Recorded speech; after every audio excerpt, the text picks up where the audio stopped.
Mais bon, il y a quand même des nouveautés, donc j'essaie de faire un peu le point sur ce qui pouvait être utile en gynécologie de ville et finalement qu'est-ce qu'il y avait de nouveau sur ce thème qui pourtant paraît assez banal.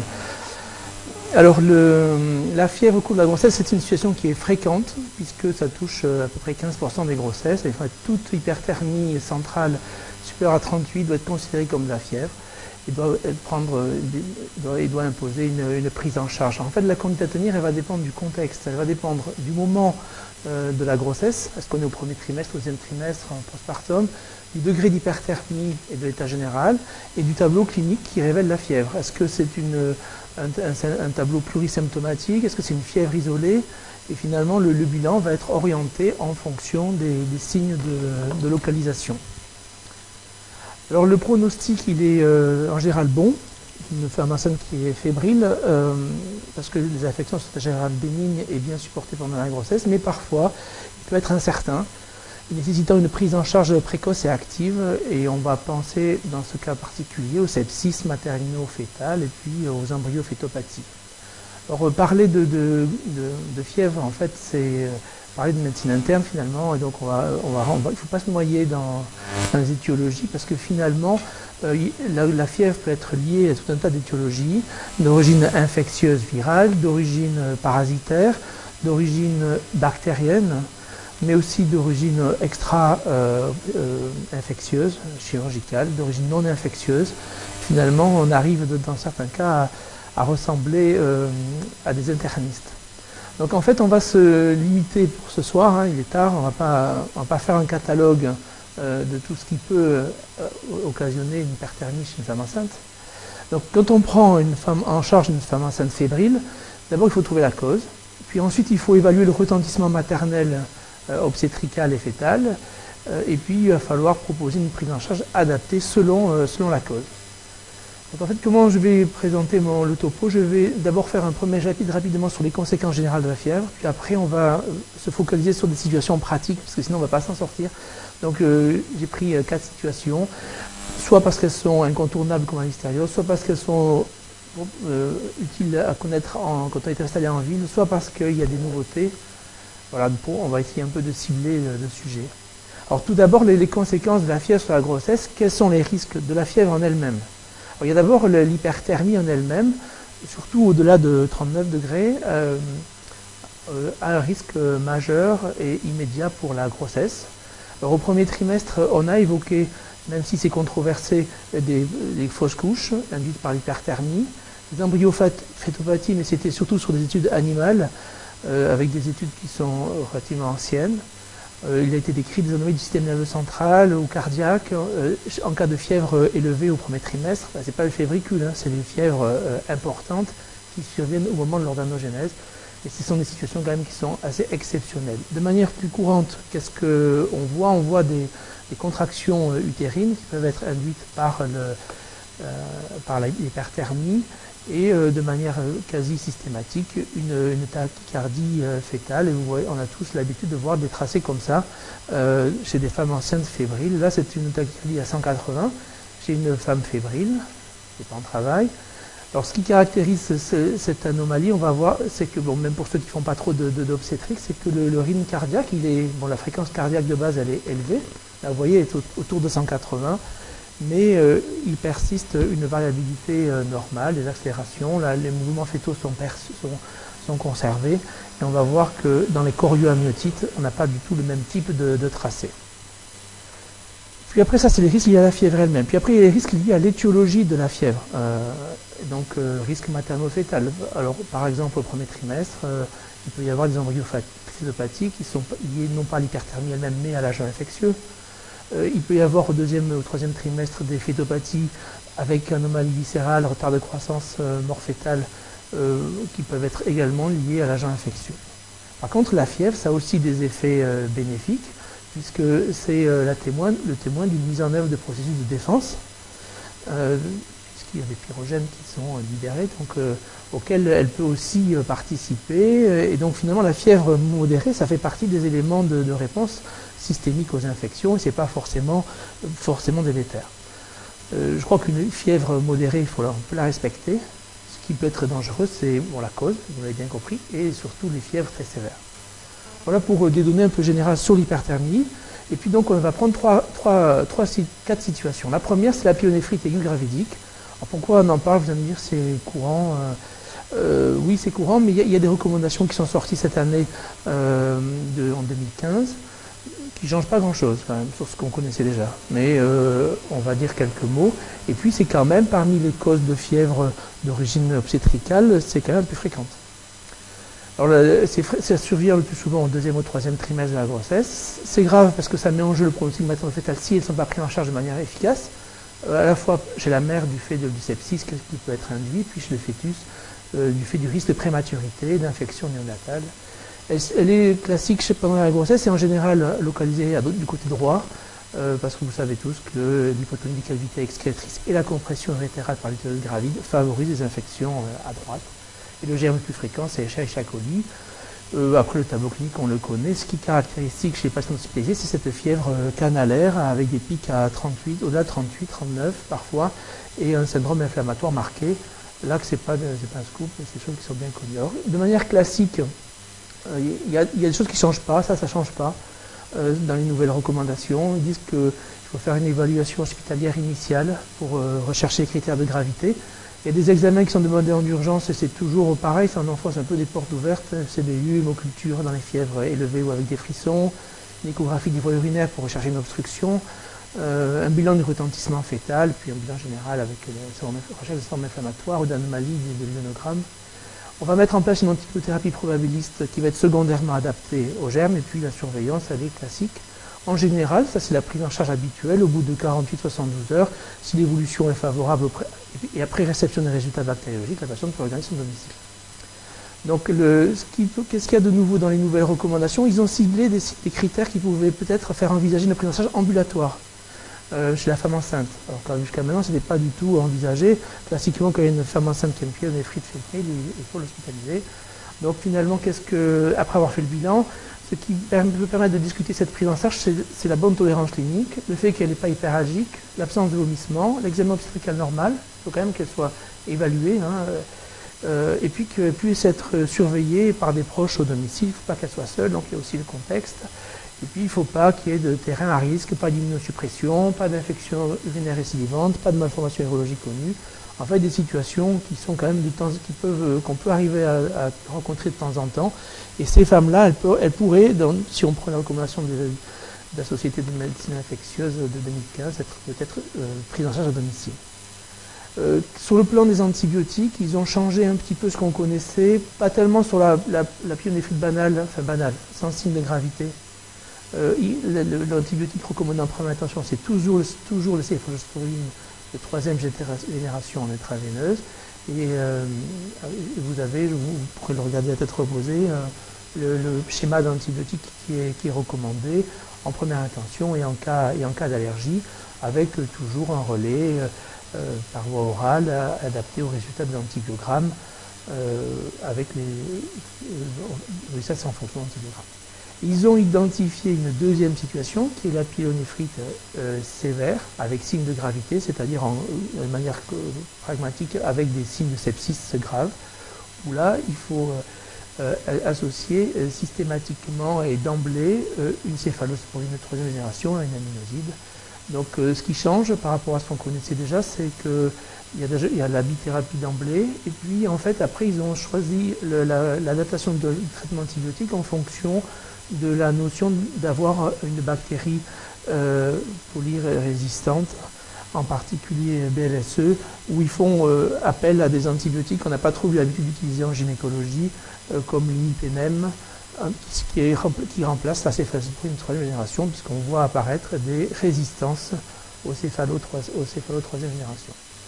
Voilà, ça change un petit peu. En tout cas, ces patientes-là, elles ne sont pas gérées en ville. Donc c'est assez facile, c'est des prises en charge hospitalières.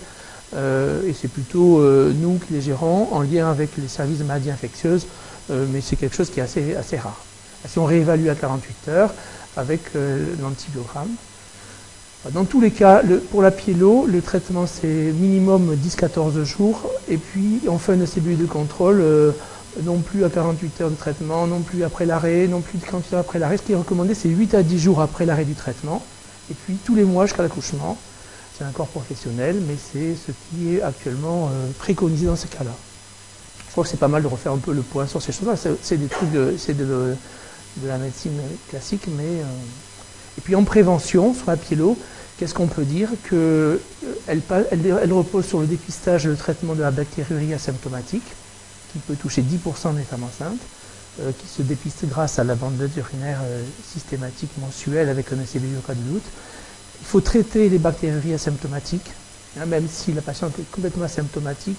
Et la recommandation, c'est de traiter à partir de 10 puissance 5 bactéries par millilitre pendant minimum 5 jours. C'est un accord professionnel.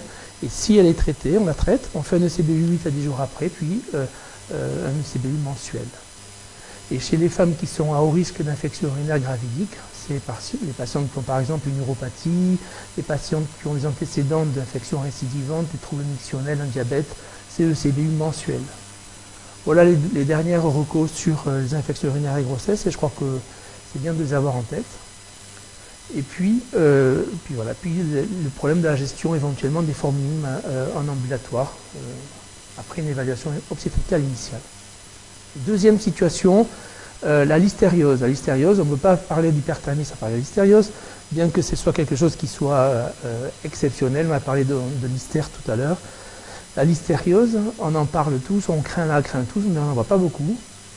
La listériose, c'est une maladie infectieuse qui est due à Listeria monocytogenes. C'est une bactérie qui est détruite par la cuisson, la pasteurisation, qui peut traverser les 3 barrières, qui est grave. Il n'y a que 50 cas décrits par an en France. Et chez la femme enceinte, elle a un risque qui est multiplié par 12. C'est une maladie à déclaration obligatoire. Et il y a un projet de registre des infections à listériose qui est en cours, qui s'appelle Mona Lisa. Bon, alors ça, c'est des données qui sont un peu vieilles, mais c'est intéressant parce que ça permet de voir un peu l'issue des grossesses infectées. Et on peut voir comme ça qu'il peut y avoir 24% de perte fétale, 45% d'accouchement prématuré, et puis des infections postnatales qui sont non négligeables. Donc c'est quelque chose de grave, la listériose, et donc il faut l'avoir en tête. Vous avez un centre de référence à l'Institut Pasteur, je vais vous montrer le numéro tout à l'heure, et puis les signes cliniques de la listériose, ils sont peu spécifiques, souvent elle est peu symptomatique, et puis le piège c'est qu'elle peut avoir n'importe quelle manifestation aspécifique. Ça peut être un syndrome pseudogrippal, ça peut être une fièvre nue, une angine, une céphalée. Il peut y avoir des diagnostics différentiels. Alors comment ça se traite une listériose? Ça se traite par antibiotiques à l'hôpital, après avoir fait des hémocultures. Le diagnostic de listériose, il est fait sur les hémocultures. Ça, rien n'a changé par rapport à ce qu'on savait déjà. La sérologie, elle ne sert à rien. Et puis le PCR la PCR dans l'équidamniotique, c'est une technique qui est possible mais qui n'est pas validée. Et en fait, dès qu'on a une suspicion, on met des antibiotiques probabilistes. Alors la différence, le problème, c'est que les céphalosporines 3e génération ne sont pas actifs sur l'hystéria. Donc le traitement, c'est dès qu'on suspecte, c'est l'amoxicilline. Alors ce qui a changé peut-être par rapport à ce que vous connaissez, c'est les posologies. L'amoxicilline en initial, c'est 4 grammes par jour pendant 7-14 jours en attendant un résultat bactériologique. Ça, c'est un peu ce qu'on fait devant une femme enceinte fébrile, hein, quand on ne sait pas trop ce qui se passe. Par contre, si le diagnostic de listériose est avéré, confirmé par l'hémoculture, le traitement, ça va être des doses beaucoup plus fortes. Ça va être amoxicilline 100 mg kg jour IV. Hein, donc, c'est-à-dire que c'est une femme qui fait 70 kg, ça va être 7 grammes par jour, en 3 fois, associé à un aminoside, par exemple la gentamicine, aux doses habituelles, 5 mg kg jour, pendant 3 à 5 jours. Donc voilà, ça c'est les schémas thérapeutiques qui sont actuellement recommandés par l'Institut Pasteur. Et en cas d'allergie à l'amoxicilline, on peut utiliser le cotrimoxazole. À l'hôpital, qu'est-ce qu'on fait quand on a une listériose? On en voit très peu. Hein. On ne fait pas forcément d'extraction systématique si la tolérance fétale est bonne, mais en général, la tolérance fétale n'est pas très bonne. Donc, il faut faire une surveillance materno-fétale systématique. On discute de la maturation pulmonaire par la bétaméthasone. Après l'accouchement, on demande de manière explicite aux biologistes de faire un examen bactériaux et un impact du placenta pour confirmer. Et puis un bilan bactériologique du nouveau-né, déclaration obligatoire aux autorités sanitaires. Voilà la prise en charge, le déroulé de la prise en charge d'une listériose actuelle. n'y a pas eu trop de modifications par rapport à ce qu'on savait déjà. On peut voir la napa du placenta, en macroscopique des petits abcès placentaires, une placentite, vous voyez à droite, et à gauche, une vilite placentaire à l'hystéria. En fait, c'est des micro-abcès à polynucléaires qui peuvent siéger à l'intérieur du placenta.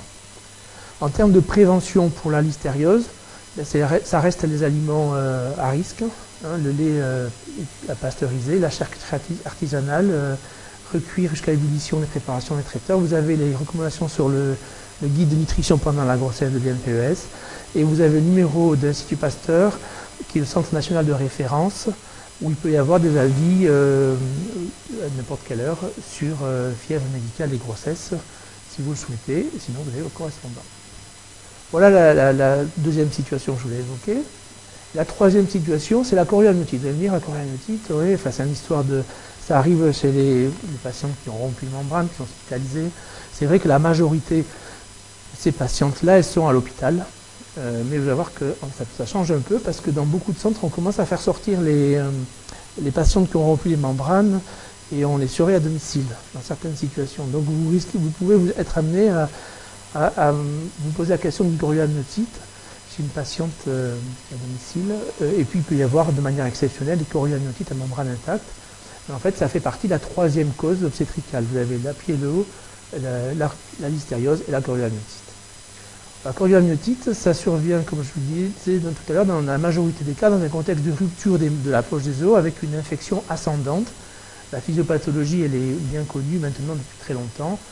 Donc, et du coup, ça se voit surtout chez des patientes qui ont les membranes rompues, et donc à l'hôpital, mais pas uniquement. Ça peut survenir à membrane intacte, mais c'est rare. En fait, c'est le même mécanisme. Il y a une colonisation d'eau cervicale par des germes, peut-être aussi chez les femmes qui ont un col un petit peu perméable. Ce serait peut-être un facteur de risque d'une colonisation bactérienne et donc d'un accouchement prématuré via un risque infectieux. Et on tourne toujours entre modification cervicale et risque infectieux sur la physiopathologie de l'accouchement prématuré. Donc les deux germes les plus courants, c'est Strepto B et Escherichia coli, avec la problématique des résistances de plus en plus fréquentes à Escherichia coli. C'est nos amis pédiatres qui nous rapportent ça régulièrement. Les complications de la chorioamniotite pour l'enfant, c'est la prématurité, les infections, les leucomaties périventriculaires, la mort fœtale. Et effectivement, quand on a un enfant qui naît prématurément réinfecté, il va cumuler des risques neurologiques et on est dans des situations à très haut risque fœtal. Pour la mère, c'est pas anodin non plus, parce que si c'est une infection materno-fœtale, donc si elle fait une chorioamniotite, la mère en postpartum, elle a risque d'endométrite, de complications type abcès de paroi si elle est césarienne, et puis plus rarement, mais c'est possible, de sepsis, surtout si la prise en charge n'a pas été suffisamment active. Alors, le diagnostic de la chorioamniotite, il repose sur des éléments, en fait un faisceau d'arguments, parce qu'il n'y a pas vraiment de signes spécifiques, et tous ceux qui travaillent en grossesse pathologique connaissent ces situations. Les patientes qui sont hospitalisées pour rupture de membrane, qu'on surveille tous les jours, et donc les signes, c'est classique: fièvre, tachycardie maternelle, douleur utérine, liquide amniotique fétide qui change de couleur, contexte de rupture amniotique, hyperleucocytose, augmentation d'un CRP, et puis un prélèvement vaginal qui revient positif. Une CRP supérieure à 20 initialement au moment de l'entrée est un facteur péjoratif pour l'évolution de la grossesse. Et puis le dernier c'est l'anomalie du rythme cardiaque fœtal. Et donc, en fait, quand il y a une chorioamniotite, le rythme cardiaque fœtal devient pathologique. C'est un des critères qui doit nous alerter. Or, vous, en ville, peut-être pas, mais parce que vous n'avez pas accès à cet examen complémentaire. Qu'est-ce qu'on voit? On voit que le rythme cardiaque, il est tachycarde, comme tout à l'heure, mais il n'est pas normal. Il n'y a plus de mouvements fœtaux. Le bébé, le rythme cardiaque perd sa variabilité. Il n'y a plus d'accélération. Il y a parfois des ralentissements. Et globalement, le tracé nous inquiète d'emblée. Là, je vous ai mis les deux en comparaison de deux cas. Un cas en bas à droite d'une chorioamniotite, et en bas en haut à gauche d'une femme enceinte fébrile avec un bébé tachycarde, mais sans chorioamniotite. Il suffit de traiter l'hyperthermie maternelle pour normaliser complètement le rythme cardiaque fœtal, ce qui n'est pas le cas sur le tracé de droite. Alors, comment on prend en charge une chorioamniotite? Il n'y a pas 36 000 choses. C'est l'accouchement qui va régler le problème. Certes, on va mettre en place une antibiothérapie des probabilistes à large spectre, mais pas trop dans l'esprit, dans l'idée qu'on va pouvoir retarder l'accouchement Le traitement, c'est hospitalisation, antibiotiques. On a l'habitude de rester chez nous sur l'association classique céphalosporine de 3e génération, métronidazole et anaménoside.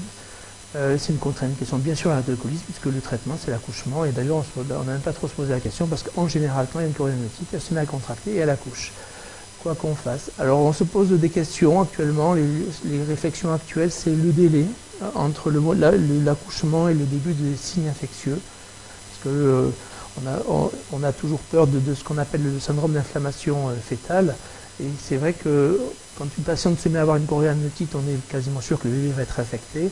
Et on a toujours l'inquiétude du risque, du délai de prise en charge. À un moment donné, on s'est dit, si elle commence à avoir des signes infectieux, il faut que le bébé naisse le plus vite possible pour le soustraire à ce milieu ambiant. Et les pédiatres qu'on a sollicités plusieurs fois à ce sujet sont incapables de nous dire si il faut le sortir très vite dans l'heure, ou si on a le temps de déclencher la patiente pour lui éviter d'avoir une césarienne. Donc c'est un sujet qui est encore en débat. En tout cas, ce qui est sûr, c'est qu'il ne faut pas que ça traîne, mais est-ce que c'est une urgence obstétricale, comme on le disait avant? On ne sait pas trop. En tout cas, en général, c'est plutôt une indication de naissance rapide. La corticothérapie anténatale, on n'a souvent pas trop le temps de le faire en général, elle est déjà faite, puisque c'est les patientes qui ont rompu. Et il n'y a pas de recommandation sur l'antibiothérapie, et donc chacun fait c'est un peu le flou.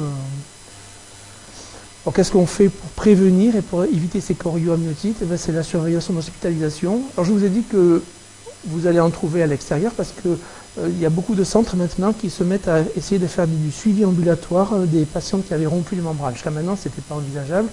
Notre protocole et le protocole de beaucoup de centres, c'était on a rompu les membranes, on est hospitalisé jusqu'à l'accouchement. Alors là, actuellement, nous on est un peu frileux, mais on préconise de pouvoir laisser sortir certaines patientes, donc en général après 32 semaines, si elles habitent dans des conditions très, très strictes. Il faut qu'elles habitent à proximité du domicile, qu'il n'y ait pas de critères infectieux, qu'elles soient capables d'être surveillées, qu'il puisse y avoir un suivi à domicile. Enfin, on a une checklist. Mais du coup, on est quand même toujours un peu inquiet de laisser sortir ces patientes. Deuxième facteur, c'est l'antibioprophylaxie au moment de la rupture. Ça reste quelque chose de archi prouvé sur le plan scientifique, c'est-à-dire que dès qu'elle rompt les membranes, on fait une antibioprophylaxie. Alors, il y a une discussion sur quelle antibioprophylaxie. Nous, et les recommandations actuelles disent qu'on reste sur l'amoxicilline parce qu'on vise le strepto-B, mais on ne protège pas le colis.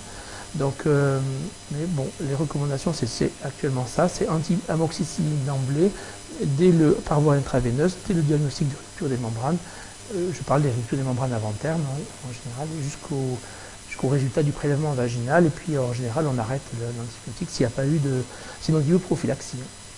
Et puis la surveillance rapprochée, et puis dès qu'elles arrivent à un âge où on quitte la prématurité, 36-37 semaines, la majorité des équipes préconisent de déclencher ou de scénariser la patiente, s'il y a toujours pas, parce qu'on a toujours dans l'idée ce risque d'infection. Voilà. Donc là, c'était la troisième situation obstétricale. Et puis pour terminer, une situation pour laquelle on est souvent aussi appelé, je ne sais pas si ça vous interpelle ou pas, c'est pour les problèmes de grippe, et qu'elle soit saisonnière ou pandémique, et on est souvent sollicité pour ce problème-là. Alors, pourquoi on est sollicité? Parce que la femme enceinte, c'est une situation la grossesse, c'est une situation qui est à risque de mauvaise évolution, et il y a des déterminants de sévérité maternelle qui ont été identifiés, et c'est essentiellement ces 4 points.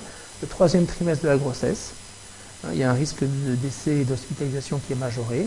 Les comorbidités, obésité, asthme, donc ça c'est quelque chose qui, chez 55 à 60% des patients hospitalisés avaient cette comorbidité, obésité et asthme, et dans 80% de celles qui sont décédées ont retrouvé des comorbidités. Donc quand il y a eu l'épidémie, on a eu 3 décès maternels au CHU. À chaque fois, c'était dans des contextes comme ça, d'obésité, de diabète. Donc le 3e élément de sévérité, c'est la précocité du traitement antiviral. Et puis les âges extrêmes, avant 18 ans, après 35 ans, c'est des situations qui doivent alerter. Alors, est-ce que le virus de la grippe, quel est l'impact extrême pour la grossesse, je parle? Quel est l'impact, c'est pas moi qui ai fixé les seuils, hein. Quel est l'impact de la grippe sur la grossesse? En fait, le virus de la grippe, il n'est pas dangereux pour la grossesse. Pour le bébé, il n'y a pas de risque majoré de malformation. Par contre, il peut y avoir des fausses couches, des morts fétales, des accouchements prématurés. Sur les données de la pandémie 2009, on avait mis en évidence que les pertes fétales néonatales étaient multipliées par 5 en hospitalisation. Les pertes fétales en unité de soins intensifs, c'est 10%. Avec un risque majoré, vous pouvez voir les chiffres, il y a 30% de prématurité induite. Après, c'est surtout le contexte, c'est le risque maternel surtout qui nous inquiète. Alors comment on prend en charge le comptage? Alors il y a un traitement prophylactique qui existe, qui est indiqué chez la femme enceinte. En général, ça donc en prévention, c'est pas le traitement de la grippe, c'est la prise en charge du comptage. Donc, alors c'est les recommandations qu'on avait au moment de l'épidémie de grippe A. On a questionné les infectiologues pour savoir si ça restait d'actualité pour les grippes saisonnières qu'on voyait actuellement? Ils disent oui. Mais en fait, en pratique, c'est pas appliqué tout le temps. Donc, si on veut être efficace, si on veut prévenir une grippe quand il y a une notion de comptage, il faut que les conditions suivantes soient réunies. Il faut que, premièrement, il y ait un contact étroit avec le malade, même lieu de vie, que le contact se fait en face à face, en particulier au moment d'une toux ou d'un éternuement, et puis ou d'une discussion. Il faut qu'il soit récent dans les 48 heures. Si on arrive au bout de 3 ou 4 jours après, c'est plus utile de mettre en place un traitement prophylactique. Et puis, il faut que le contact suspecté, ce soit quoi, confirmé ou une grippe typique. Parce qu'on est en contact avec quelqu'un qui a la fièvre. Et dans ce cas, ce qui est recommandé comme schéma de prophylaxie, c'est le Tamiflu, 75 mg, donc c'est un comprimé par jour pendant 10 jours. Après, c'est peut-être excessif pour la grippe saisonnière, je vous laisse libre mais c'était ce qu'on avait comme protocole quand il y avait l'épidémie de grippe A, et que les infections nous disent c'est toujours valable, même pour la grippe saisonnière, et la grippe A c'était la même, de toute façon. Donc, voilà pour. Et puis, si la patiente est malade, donc devant un syndrome grippal vrai, se pose la question de faire une confirmation biologique. Bon, c'est sûr que si on est en période d'épidémie et qu'il y a une femme qui arrive avec un tableau de grippe, je ne suis pas sûr que le prélèvement virologique soit forcément nécessaire. Le traitement, c'est le Tamiflu, mais à dose double, 75 mg x 2 pendant 5 jours, en essayant de débuter précocement, quel que soit le terme de la grossesse. Ce n'est pas tératogène, associé à des antipyrétiques. Les antibiotiques sont réservés simplement en cas de surinfection bronchique. Et on essaie de ne pas les hospitaliser, ces femmes-là. Ne les envoyez pas dans les maternités. Donc, c'est-à-dire qu'on les isole à domicile. Et puis, on fait au moins pendant 5 jours sous traitement. Puis sinon, 48 heures après la fin des symptômes. Et puis, par contre, on va hospitaliser uniquement les patientes qui ont des signes de gravité ou des comorbidités, comme on a dit tout à l'heure. Alors comment on peut faire pour prévenir la grippe? Et donc on remet une couche sur la vaccination, et on a reçu, vous avez tous reçu, les recommandations nationales sur le fait que la femme enceinte est une patiente à risque, et qu'il faut recommander la vaccination antivirale, quel que soit le terme, y compris au premier trimestre. Et puis les conseils habituels d'hygiène, notamment lavage des mains, éviction des sujets présentant une symptomatologie grippale, etc. Le bénéfice du vaccin a été bien validé maintenant dans des grosses séries. Il n'y a aucun effet délétère en termes de perte fétale qui a été mis en évidence dans les cohortes de plus de 20 000 patientes vaccinées. Et puis, il y a une tendance non significative à la réduction de risque de mort fétale du fait du vaccin qui protège. Voilà les 4 situations sur lesquelles je voulais faire un petit point. Mais il y a d'autres cas, il y a d'autres situations. Donc en pratique, avant de conclure, quand vous avez une femme enceinte fébrile, finalement, qu'est-ce qu'il faut faire? Alors c'est difficile parce que nous, on a le côté, on est un peu, c'est un peu biaisé, parce que nous, quand on voit arriver les femmes enceintes fébriles, elles sont déjà graves, mais parce qu'on n'hospitalise pas toutes les femmes enceintes fébriles, heureusement. Donc je crois qu'il faut d'abord analyser le degré d'urgence et la gravité. Est-ce qu'il y a des signes de sepsis maternelle? Comment elle tolère? À quel âge gestationnel on est? Vous avez les signes de gravité classiques. Bon, ça, à ce stade-là, c'est des stades c'est des signes de gravité, ça témoigne un sepsis sévère. On l'interroge sur les vaccinations, le comptage, les voyages, etc. on fait un examen clinique simple. Et puis, s'il y avait des examens complémentaires à demander, c'est ce qu'on a vu tout à l'heure. Ils sont très simples, la numération, la CRP, des prélèvements bactériologiques si la fièvre est inexpliquée. C'est sûr que si vous avez une patiente qui a une rhinopharyngite, on ne va pas lancer ce branle-bas de combat, mais je parle des situations où la fièvre est avérée et où on n'a pas de signe d'appel évident, ORL. Donc dans ce cas, c'est les hémocultures. Et à l'hôpital ou dans la clinique, à l'arrivée, il y a le bilan de la vitalité fœtale qui est nécessaire. L'AVS, je vous rappelle, c'est inutile pendant la grossesse. Les sérologies Listerio, c'est inutile. Voilà, donc on reste sur des examens complémentaires qui sont très simples et très banals. Et puis vous pourrez lire tranquillement aussi, finalement, qu'est-ce qu'on peut faire en deuxième intention selon le contexte. Après, tout est possible puisque la fièvre, c'est un signe d'appel de toutes les maladies donc si le bilan hépatique est altéré, on va faire chercher une hépatite. Si la patiente n'est pas immunisée, on va rechercher les pathologies infectieuses. Si elle revient d'une zone d'endémie, on va rechercher d'autres signes. En cas d'éruption, etc., etc. Et puis, après, il peut y avoir des examens complémentaires de deuxième intention, l'écho de col si elle contracte, les douleurs nico-pelviennes en cas de douleur utérine, l'échocardio si on suspecte une endocardite. Enfin, on ne peut pas tout détailler parce que vous avez toute la médecine qui va passer en défilé. Voilà ce que je voulais dire. Et puis, au troisième trimestre, donc en général, dans la majorité des cas, les patientes, on les prend en charge en ambulatoire. Si l'étiologie est bénigne et clairement identifiée, s'il n'y a pas de signe de gravité, si elle ne contracte pas, s'il n'y a pas de trouble d'urine, quoique ça, on ne les a pas toujours, s'il n'y a pas de comorbidité, si elle peut être revue dans 48 heures, il ne faut pas les rester à l'hôpital, bien évidemment, mais dans les autres cas, surtout si une fièvre est importante, s'il n'y a pas d'étiologie, si ça persiste, il faut peut-être dans ces cas-là l'adresser dans un milieu obstétrical pour qu'on puisse faire ces examens complémentaires. Alors nous, qu'est-ce qu'on fait quand on va arriver une femme enceinte fébrile, enfin qui a plus que 38, plus que 38,5, on va l'isoler, on va faire le traitement symptomatique, paracétamol, hydrater la patiente. On va faire une antibiothérapie probabiliste, comme on a dit tout à l'heure, active sur l'hystéria et donc de l'amoxicilline. Pas une céphalosporine troisième génération, là c'est 3G, AGRS, suspicion de pyélo. On va surveiller, et puis s'il y a un traitement étiologique, on va la mettre en place, et puis 24-48 heures, s'il ne se passe rien, elle va repartir. On ne sait pas la garder trop longtemps. Donc en conclusion, c'est fréquent, la fièvre pendant la grossesse. Ça peut faire des hospitalisations au moins 48 heures en absence de cause bénigne évidente. Il y a 3 causes obstétricales qu'il faut connaître en ville finalement. La listériose, on peut pas faire autrement, mais c'était surtout les infections urinaires hautes, à la fois dans leur prise en charge, dans leur diagnostic et dans leur prévention. La chorio-amniotite, surtout en cas dans un contexte de rupture des membranes, mais ça reste quand même, inexpliqué dans 40% des cas, et dans ces cas-là, l'antibiothérapie probabiliste reste encore d'actualité, même si ça fait 10 ans qu'on le dit, ça n'a pas trop changé. Et puis on peut finir avec cette diapositive, finalement, sur si on fait la chronologie, il y a on a parlé en fait surtout du 2e et 3e trimestre, mais vous avez des fièvres au 1er trimestre où il va falloir peut-être rechercher des causes beaucoup plus rares, dans un contexte de rétention trophoblastique, d'avortement clandestin ou de fausse couche. Et puis, à la fin, en postpartum, alors là, j'ai fait complètement l'impasse sur le postpartum parce qu'on n'a pas le temps, mais là aussi, il y a des causes spécifiques parce que vous allez revoir des patientes qui sortent de plus en plus tôt. Et puis, les pathologies fébriles des suites de couche, c'est aussi tout un registre non négligeable avec la maille thrombembolique veineuse, avec les infections urinaires, l'endométrite et puis toutes les complications de l'allaitement. Voilà, il fallait se cibler sur certains focus, c'est ce que j'ai fait.